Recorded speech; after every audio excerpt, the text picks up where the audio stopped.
매로 그들을 알리라. 제가 지성전에 있을 때 새생명 행복 축제를 해서 성도들과 함께 나가 전도를 했는데, 전도하는 가운데 어느 분이 저한테 이런 질문을 했습니다. 기독교는 뭐 신앙의 색깔도 다양하고 교파도 너무 많고 이단도 많은 것 같고 목사님들도 다 제각각이라서 예수를 믿고 싶은데 어떤 교회로 가야 되고 어떤 목사님이 좋은 목사님인지 잘 모르겠다는 거예요. 그거 구별하는 방법이 있습니까, 목사님? 그러더라고요. 그래서 제가 속으로 생각해 보니까 정말 그렇네. 진짜 고민이 많겠다. 세상 사람들이 어느 교회가 좋은 교회이고 어떤 목사님이 좋은 목사님인지 어떻게 알겠습니까? 그래서 어떤 말씀으로 참된 기독교의 기준을 이분에게 말씀해 드릴까 생각하다가 로마서 8장이 떠올랐습니다. 로마서 8장 말씀을 가지고 이분에게 참된 기독교란 이런 것입니다 라고 말씀을 나누었습니다. 여러분, 올바른 신앙, 진정한 기독교를 구분하는 세 가지 바로미터, 세 가지 기준이 있습니다. 여러분, 오늘 잘 들으시고 이 기준이 있으면 좋은 교회이고, 이 기준에서 어긋났으면 잘못된 교회요, 이단일 수가 많습니다. 로마서 8장을 다 펴보시기 바랍니다. 첫 번째가 뭐냐 하면 예수님의 죽음과 부활을 믿는 것입니다. 로마서 8장 11절 말씀인데 우리 같이 한번 읽어볼까요? 시작. 예수를 죽은 자 가운데서 살리신 이의 영이 너희 안에 거하시면 그리 또 예수를 죽은 자 가운데서 살리신 이가 너희 안에 거하시는 그의 영으로 말미암아 너희 죽을 몸도 살리시리라. 진정한 기독교의 첫 번째 기준은 뭐냐? 예수 그리스도의 십자가의 죽으심과 부활을 믿는 것입니다. 아멘입니까? 예. 예수님의 십자가에 왜 죽으셨나? 왜 죽으셨습니까? 그럴 때 그것은 실패한 사건이다, 아니면 사이불의에 항거하다가 죽은 희생의 모델이다, 이런 소리를 하면 이건 기독교가 아닌 것입니다. 또 예수님의 부활은 조작된 것이다, 이딴 소리하면 이건 교회가 아닌 것입니다. 예수님의 십자가는 나의 죄를 위한 속죄의 제물이었으며 그분은 다시 부활하셔서 그것을 믿는 나의 부활의 모델이 되신다. 예수님의 죽음과 부활이 내 것이라는 것, 나를 위한 것이라는 것, 이것을 믿는 것이 기독교의, 참된 기독교의 진리인 것입니다. 그러니까 부활이 없다고 말한다면 아무리 교회 건물이 그럴듯하고 십자가를 부정한다면 아무리 그 사람이 거룩하다 할지라도 기독교가 아닌 것입니다. 참된 기독교는 예수님의 죽으심과 부활을 확실하게 믿고 전하는 교회가 진정한 기독교인 것입니다. 두 번째, 올바른 신앙의 기준은 계속적인 성화를 힘써야 된다는 것입니다. 로마서 8장 13절인데 우리 13절을 같이 읽겠습니다. 너희가 육신대로 살면 반드시 죽을 것이로되 영으로서 몸의 행실을 죽이면 살리리. 영으로서 몸의 행실을 죽여라, 육신대로 살지 마라. 이게 무슨 소리냐면 성화의 과정이 필요하다는 거예요. 성화가 뭐죠? 예수님을 닮아가는 것, 점점점 더 거룩해지는 것, 그것을 위해 몸부림치는 것, 이게 성화죠. 여러분, 구원파가 잘못된 이단 아닙니까?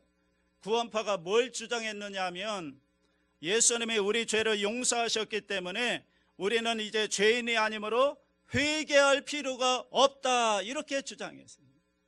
여러분, 잘못된 거죠. 여러분, 우리는 예수님의 십자가로 용서받은 사람들인 줄 믿습니다. 맞습니까?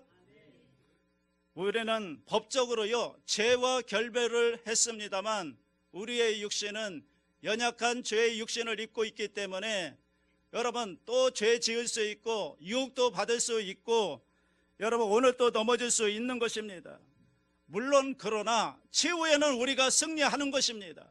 그러나 현실은 법적으로는 의롭다 하심을 얻었지만 죄의 육신을 입고 있기 때문에 오늘 또 넘어지고 오늘 또 죄를 지을 수 있고 유혹을 받을 수 있는 것입니다.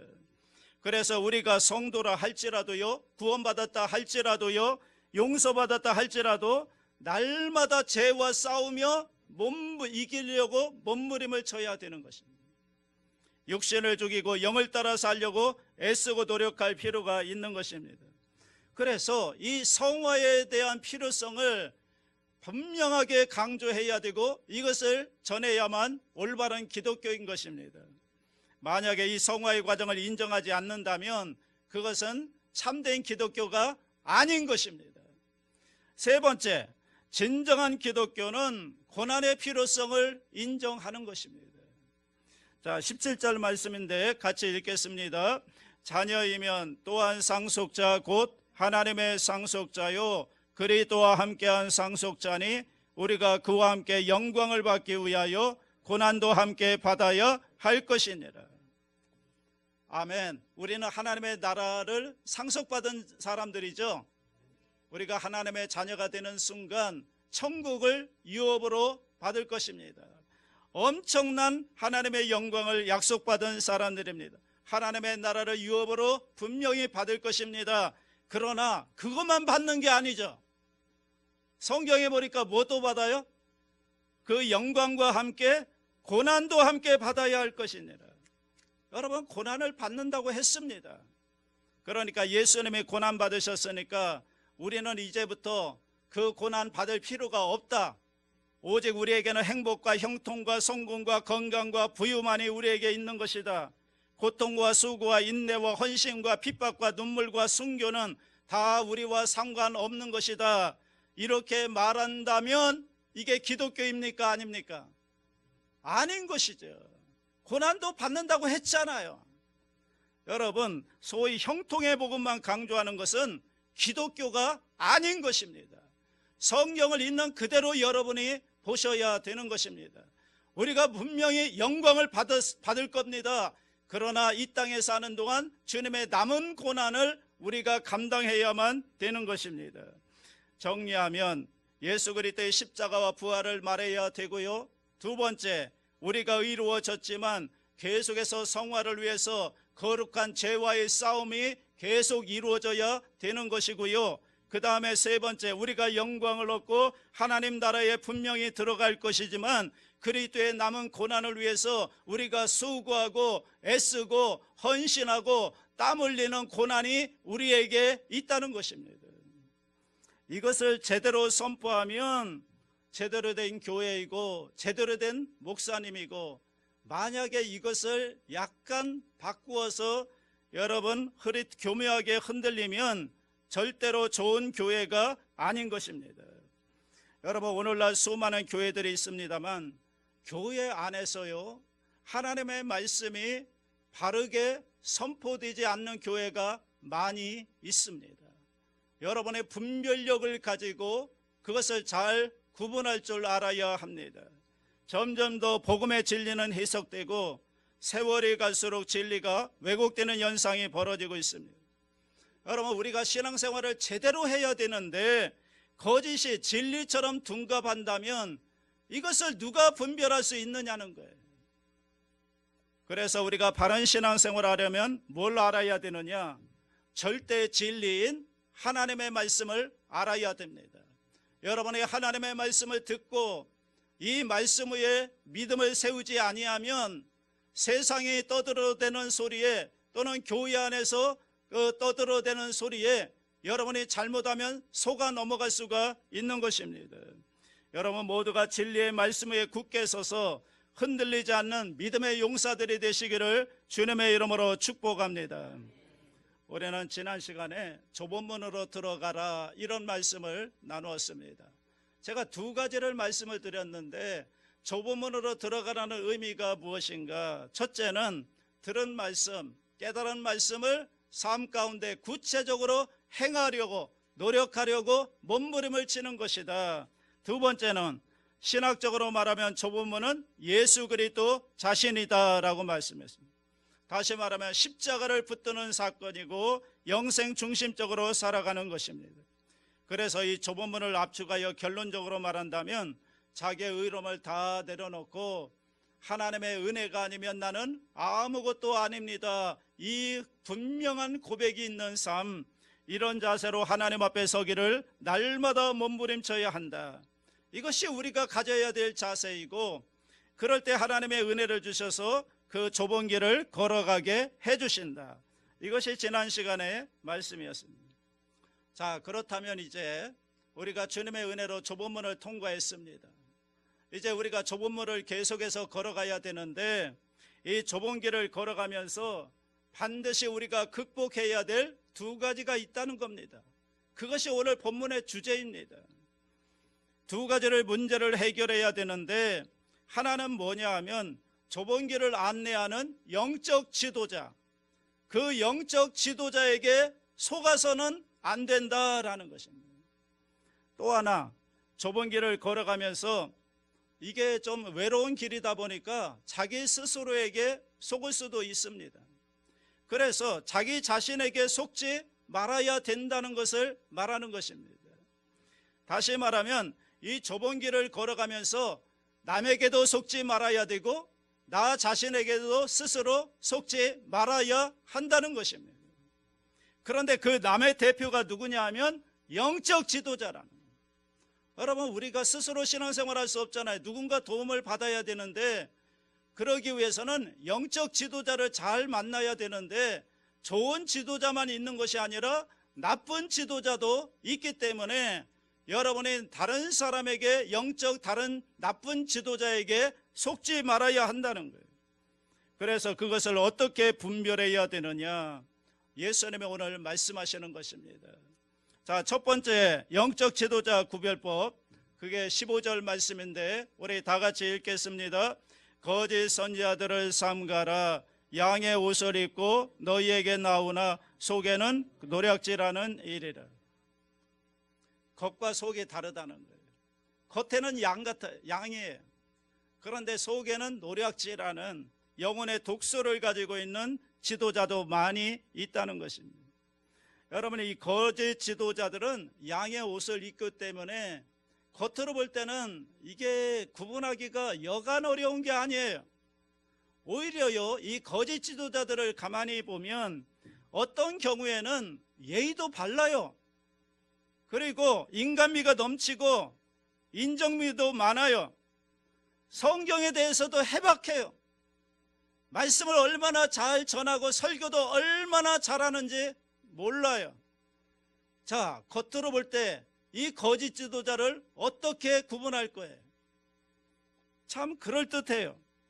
그러나 자세히 보면 내용에 문제가 있습니다. 성경에 대한 지식은 많이 가지고 있고 이야기하는데 성경의 핵심 진리, 복음에 대해서는 잘 이야기를 하지 않습니다. 예수님은 얘기하는데 예수님의 십자가의 죽으심에 대해서는 잘 얘기를 안 합니다. 성경에 나오는 기적들을 인정하지 않습니다. 이것들이 다 뭐냐면 노략질하는 일이라는 거예요. 이런 사람의 설교를 계속 듣고 있으면요, 처음에는 좋은 것 같은데 나중에 보면 믿음이 다 떨어지는 거예요. 성경의 기적도 인정하지 않아, 십자가의 복음도 전하지 않아, 부활에 대해서 이건 조작된 것이다 이렇게 말하지 않나, 이러면 무슨 믿음이 생기겠습니까? 그러니까 우리가 분별력을 가지고 잘 구별을 해야 되는데 어떻게 구별할 것인가? 16절에 나옵니다. 16절 다 같이 합니다. 그들의 열매로 그들을 알지니 가시나무에서 포도를 또는 엉겅퀴에서 무화과를 따겠느냐. 나무와 열매를 얻고 얘기를 합니다. 나무와 열매는 불가분리성을 가지고 있죠. 이거는 떨어질래야 떨어질 수가 없습니다. 여러분, 여기 나무 한 그루가 있습니다. 딱 보면 사과나무예요. 아주 잘생긴 사과나무인데, 그런데 이 사과나무에서 바나나 열매가 맺었네요. 그러면 이 사과나무가 이게 사과나무입니까? 바나나 나무입니까? 예? 아니, 사과나무인 것 같은데 열매가 바나나 열매가 맺었다니까요. 무슨 나무예요? 바나나 나무죠. 왜냐하면 열매로 그 나무를 규정하는 거 아닙니까? 사과나무인 거, 아무리 잘생긴 사과나무이지만 바나나 나무가 열렸으면 바나나 나무인 것입니다. 여기 포도나무가 있습니다. 아주 잘생겼어요. 너무너무 멋있어요. 그런데 열매를 보니까 대추가 열렸네요. 그럼 이게 무슨 나무입니까? 대추나무입니다. 열매를 보면 그 나무를 알 수 있다는 것이죠. 당장은 모르겠지만 잘 보면 숨길 수가 없어요. 왜냐하면 반드시 드러나게 되어 있기 때문에 그 열매를 보고 그 나무를 알 수 있다는 거예요.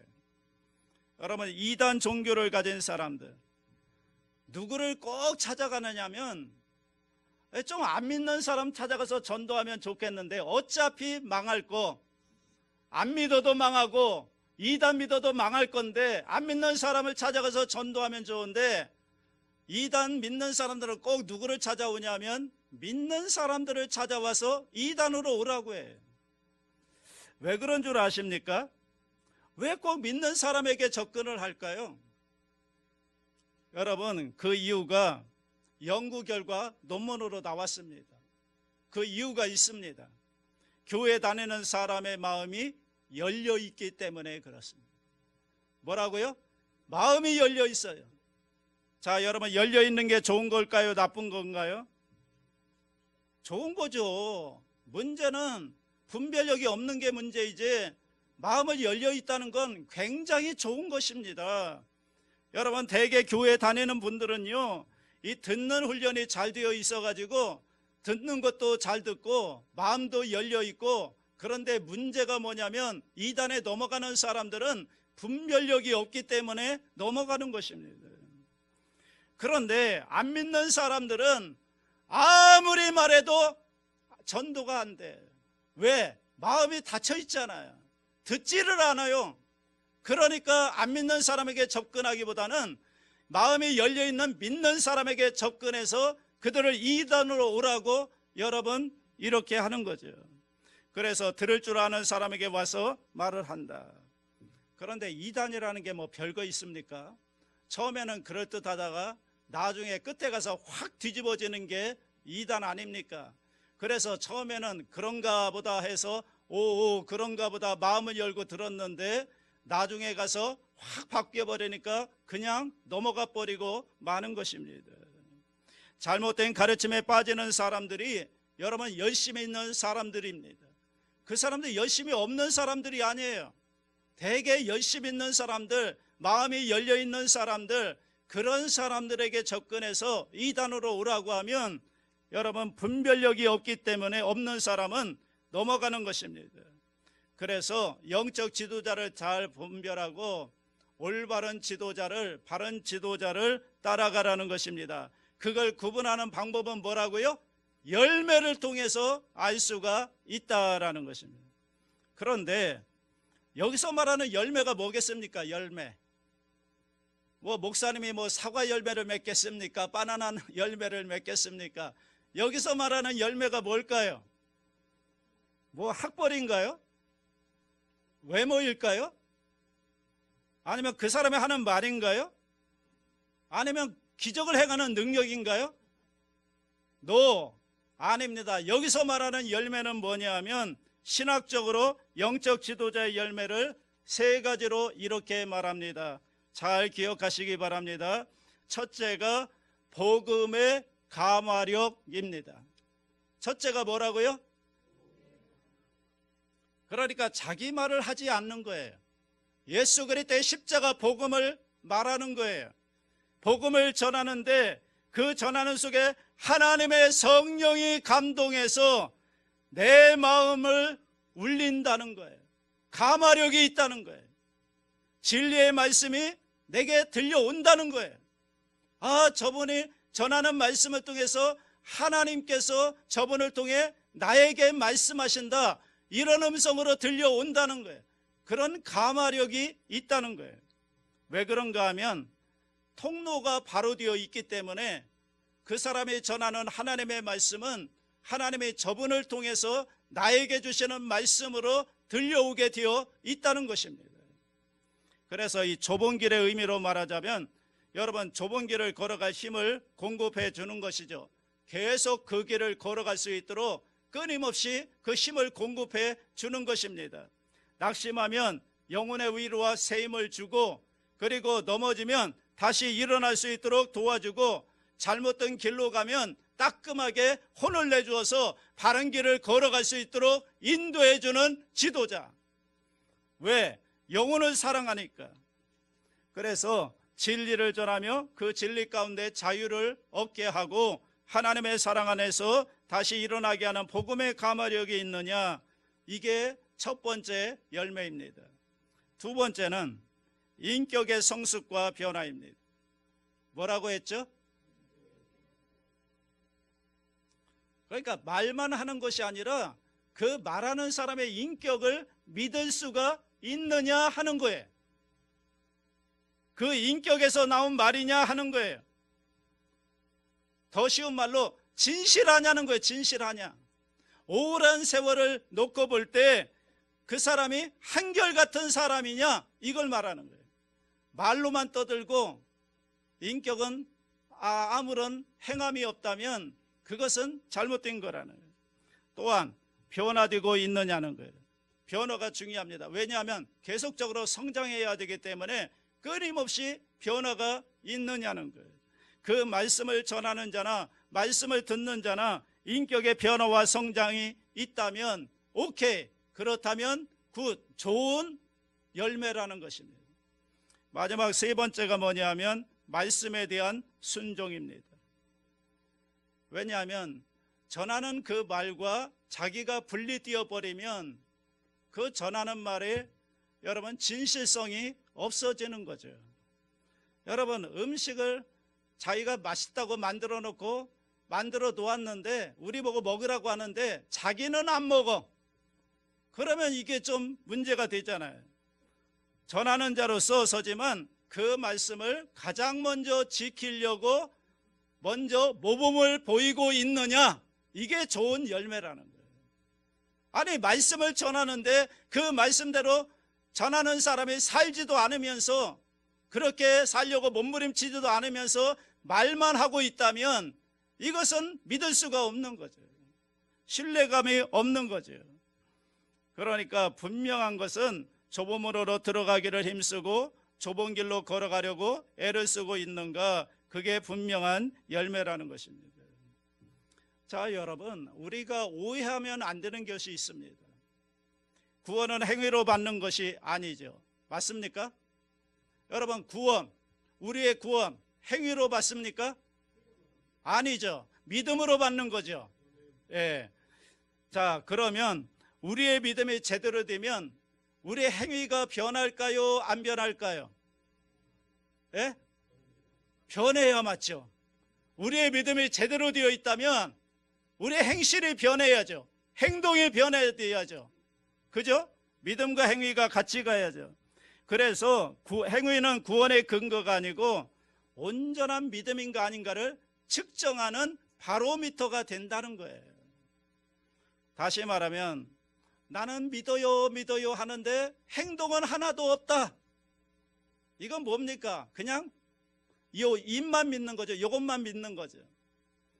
여러분, 나는 믿어요 하는데 행동이 없으면 그걸 믿음주의라고 말하고요. 율법을 행함으로 구원을 받는다, 이것은 율법주의라고 말합니다. 그러니까 이 율법주의와 믿음주의는 완전히 다 부서져야 되는 것이고요. 진정으로 믿었으면 그 믿음 바 내용을 행동으로 옮기게 되어 있다는 거예요.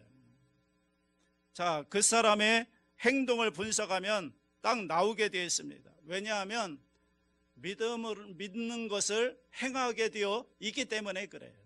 맞습니까? 여러분이 믿는 거 그대로 행하잖아요. 내가 뭔가 믿으면 거기에 따라서 행동할 거 아닙니까? 그리고 믿는 만큼만 변하게 되어 있어요. 그래서 우리는 행동으로 구원받지 않지만 행동을 통해서 그 사람의 믿음이 진짜인지 가짜인지 분별할 수가 있다는 거예요. 여러분, 그러므로 아무리 겉으로 화려한 것에 속지 말고요, 그 열매를 보고 그 사람의 행위를 보고 아, 저분이 말하는 게 진짜구나 라고 하는 것을 분별하라는 것입니다. 그러게 되면 잘못된 지도자에게 잠깐은 속을 수 있어도 자기의 영혼을 파멸당할 만큼 끌려가지는 않게 되는 것입니다. 왜? 드러나게 되어 있기 때문에 그래요. 자, 이제 남에게 속은 문제를 다루었는데, 두 번째로 스스로, 자기 스스로에게 속는 문제에 대해서 여러분이 분별을 해야 되는 것입니다. 자, 스스로 속는 사람의 모습이 오늘 본문에 나오는데 21절 말씀 같이 읽습니다. 나더러 주여 주여 하는 자마다 다 천국에 들어갈 것이 아니요 다만 하늘에 계신 내 아버지의 뜻대로 행하는 자라야 들어가리라. 주여 주여 하고 이름을 불렀다는 거예요. 성경도 읽었겠죠. 뭐 기도도 했겠죠. 찬송도 했겠죠. 아무튼 주의 이름을 불렀어요. 그런데 이름만 부른 게 아니에요. 22절에 보면 능력도 행했어요. 능력. 자, 22절 같이 읽습니다. 그날에 많은 사람이 나더러 이르되 주여 주여 우리가 주의 이름으로 선지자 노릇하며 주의 이름으로 귀신을 쫓아내며 주의 이름으로 많은 권능을 행하지 아니하였나이까 하리니. 주의 이름으로 기적도 베풀었어요. 귀신도 내어 쫓고요, 병든 자도 고치고요, 놀라운 능력을 행했습니다. 여러분, 우리가 생각할 때 그 정도면 정말 끝내주는 거 아닙니까? 여러분, 예수 이름으로 기도하면 귀신이 쫓겨나가고 병든 자가 고침을 받고 놀라운 기적의 역사가 일어나면 여러분, 그렇게 목회하면 얼마나 교회가 여러분 부흥하고 얼마나 좋겠습니까? 그런데 문제는요, 주님의 답변이에요. 주님의 답변.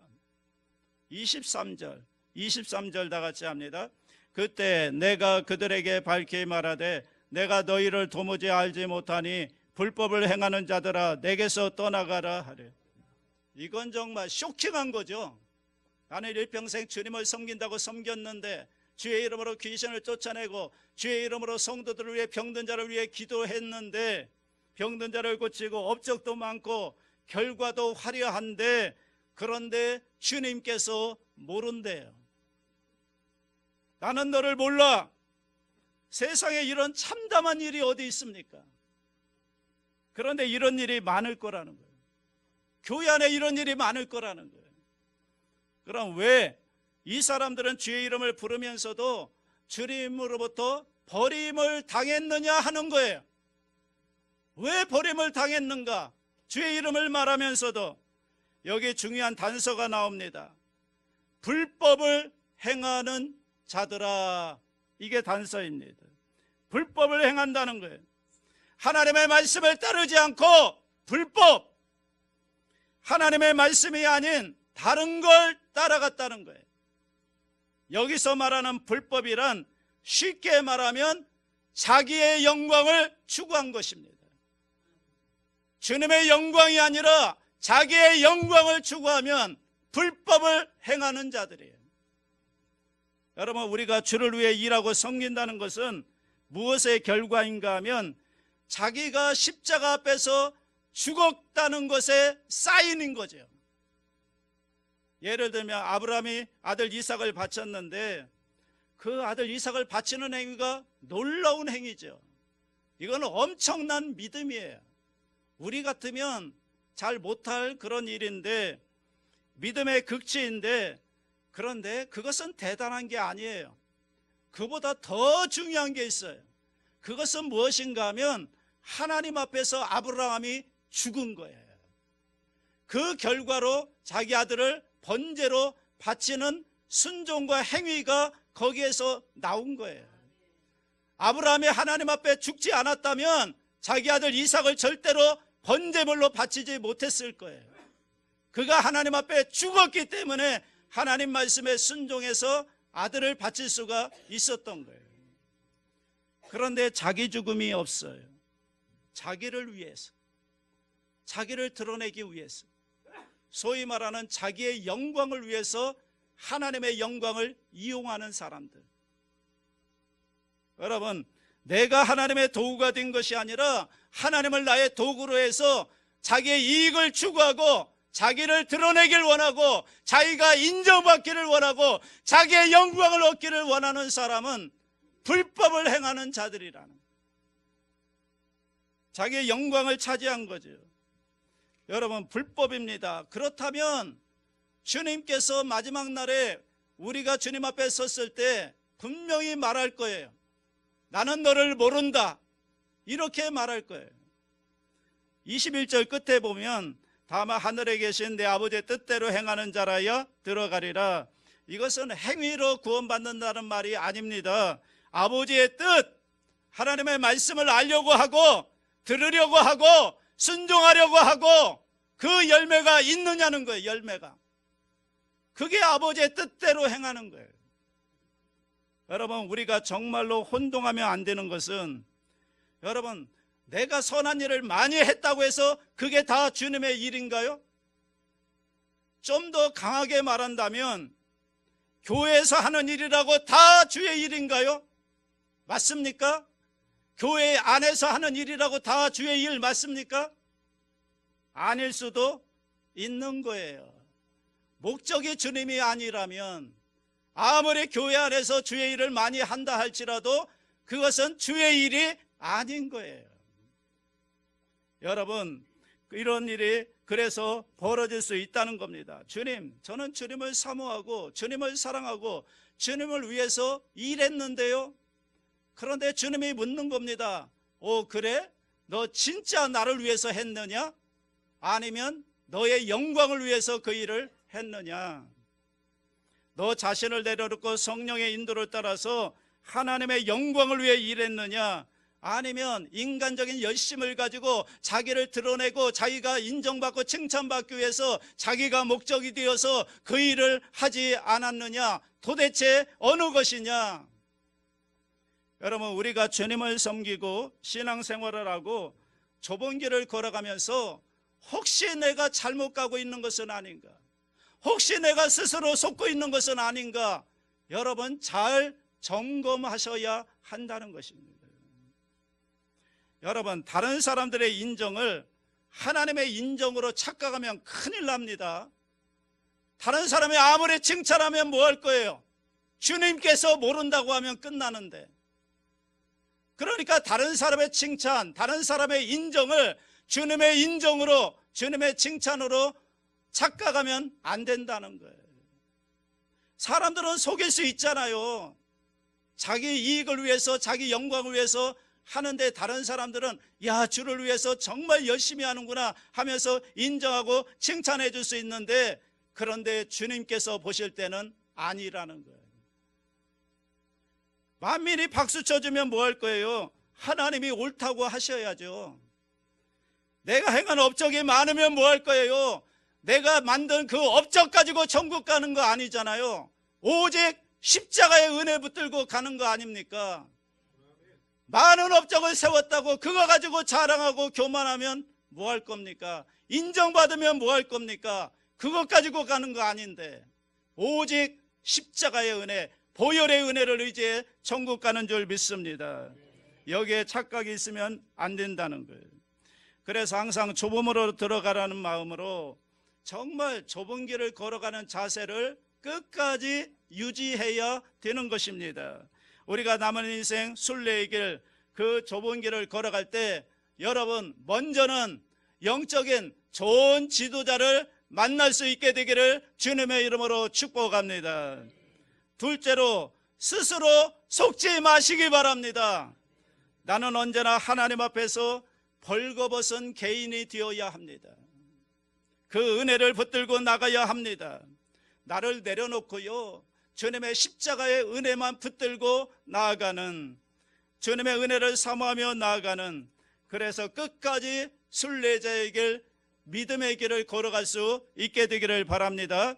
여러분, 여기 있는 모든 사람들 끝까지 실족하지 마시고 끝까지 믿음의 길을, 남에게도 속지 말고 스스로도 속지 마시고 끝까지 믿음의 길을 주님 나라까지 행진하는 우리 모두가 되시기를 주님의 이름으로 축원합니다.